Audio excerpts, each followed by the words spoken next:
Masters, నేను ధ్యానంలోకి వచ్చిన కొన్ని రోజుల తర్వాత ఎందుకో తెలియదు, ప్రతి మంగళవారం మౌనం ఉండాలని నాకే అనిపించింది.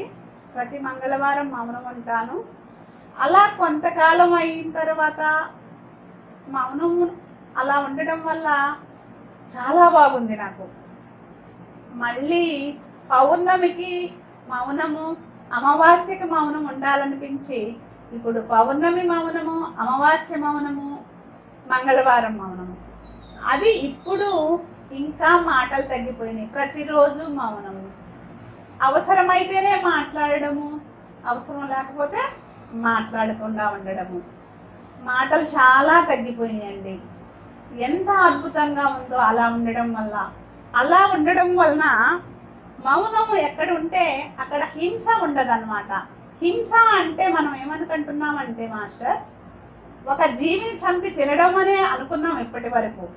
మాట ద్వారా హింస, చూపు ద్వారా హింస, వినడం ద్వారా హింస, వాసన ద్వారా హింస.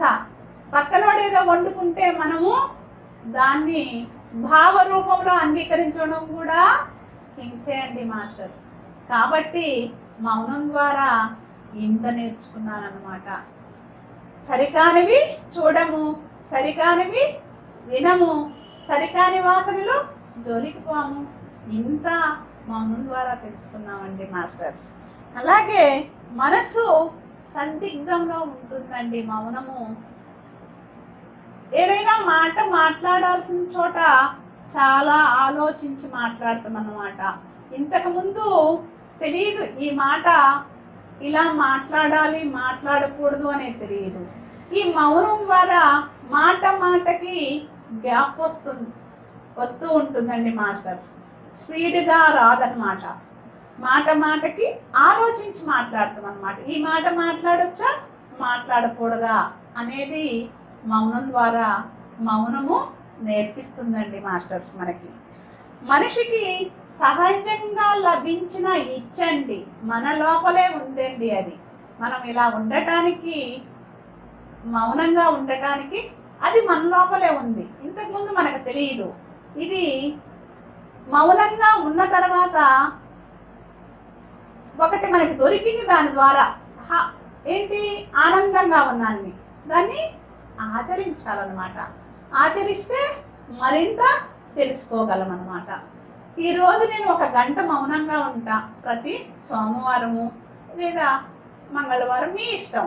1 గంట సేపు, 2 గంటల సేపు మౌనంగా ఉంటా అనుకొని చూడండి. దాని ద్వారా మీకు ఎలా ఉంటుందో గమనించండి. ఆ గమనించిన తర్వాత మీరు దాన్ని ఆచరించండి. అవతలి వారికి నువ్వేమైనా చెప్పాల్సినప్పుడు, మౌనంగా ఉన్నప్పుడు నీకు అవేమీ రావండి. ఎవరైనా మీకు ఏమైనా చెప్పాలనుకున్నప్పుడు, మీరు ఎవరినైనా కలవాలనుకున్నప్పుడు, మీతో ఎవరైనా ఆ మౌనం ఉన్నప్పుడు మీ దగ్గరికి ఎవరు రారండి. సరికాని వాళ్ళు, సరికాని మాటలు మీకు వినిపించవు. అది ఆ క్షణం అయిపోతే మన దగ్గరకు రాదు. ఇది చాలా గమనించినానండి నేను మౌనంలో. మౌనం విలువ తెలిసిన వారికి ఏ చింత ఉండదండి. ఎవరు లేరని, నాకు బంధువులు లేరని, నాకు తోడు లేరని, నేను ఒంటరిగా ఉన్నానని అది ఉండదండి మౌనం ద్వారా. ఒక్కరోజు మౌనము మన నెల రోజుల జీవితాన్ని సరిచేస్తుందండి. నెల రోజులు మౌనము మన సంవత్సర కాలము సరిచేస్తుందండి అలాగే సంవత్సరం రోజులు మౌనము మన జీవిత కాలము మనల్ని సరిచేస్తుందండి. మౌనము సమస్త జీవకోటికి నిన్ను పరిచయం చేస్తుందండి. మౌనంగా ఉండడము అంటే నువ్వే దైవం అయినట్లండి. ఎన్ని ఉన్నాయండి మౌనం ద్వారా. నువ్వు నీ ఆత్మను పట్టుకోవాలన్నా, నీ ఆత్మ ఉన్నత లోకాలకు చేరాలన్నా నువ్వు విడవకూడని ఆయుధం అండి మౌనము. పరిచయం చేస్తుంది మౌనము. ఈ విశ్వానికి నిన్ను పరిచయం చేస్తుంది. మౌనము నీ దిశా నిర్దేశాన్ని గుర్తిస్తుంది. మౌనము నీ వాక్కును సరిచేస్తుంది. మౌనము నీ ప్రతి పనిలోనూ విజయాన్ని ఇస్తుంది. మౌనం మన మనస్సును శుద్ధి చేస్తుంది. మౌనం ఎలకట్టలేని ఆస్తి అండి. మౌనము ప్రతి ప్రశ్నకు మౌనములోనే సమాధానం లభిస్తుంది, బయట ఎక్కడా లేదు. మనకు మనమే ప్రశ్న. ఎప్పుడైతే మనం మౌనంగా కూర్చొని మనకు మనమే ప్రశ్న వేసుకుంటామో, అవతల వాళ్ళ ప్రశ్న సమాధానం వేరుగా ఉండొచ్చు, మనలో కలిగిన ప్రశ్నకి సమాధానం మనకే దొరుకుతుందిగా. మౌన ధ్యానము ఈ సృష్టిలో ఉన్న సమస్త లోకాలకు నిన్ను పరిచయం చేస్తుంది. మౌనము సమస్త జీవకోటికి నిన్ను పరిచయం చేస్తుంది. మౌనము ఈ సృష్టిలోని మహాత్ములకు మహర్షులకు నిన్ను పరిచయం చేస్తుంది. మౌనము ఈ సృష్టిలోని ప్రతి ప్రాణికోటికి మౌనములోని రహస్యము తెలుసు, ఒక్క మనిషికి తప్ప. కాబట్టి ప్రతి జీవి తన పని తను చేసుకుంటూ పోతుంది.